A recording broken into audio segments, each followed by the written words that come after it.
اعوذ باللہ من الشیطان اللعین الرجیم بسم اللہ الرحمن الرحیم قال رسول اللہ صلی اللہ علیہ وآلہ وسلم وَهُوَ شَهْرُ الصَّبْرِ وَالصَّبْرُ ثوابُهُ الْجَنَّةِ، صبر کا مہینہ ہے اور اس کے ثواب میں جنت ہے۔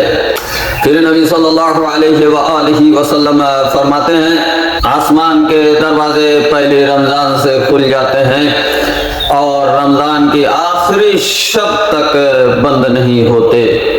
پھر نبی صلی اللہ علیہ وآلہ وسلم فرماتے ہیں کہ بے شک جنت کے لیے ایک دروازہ ہے جس کا نام ریان ہے، اور اس دروازے سے فقط روزدار وارد جنت ہوں گے، اور اللہ تعالیٰ نے روزداروں کے لیے ملائکے معین کیے ہیں تاکہ وہ روزداروں کے لیے دعا کرتے رہیں۔ چیز کے لیے ایک دروازہ ہوتا ہے اور عبادت کا دروازہ روزہ ہے۔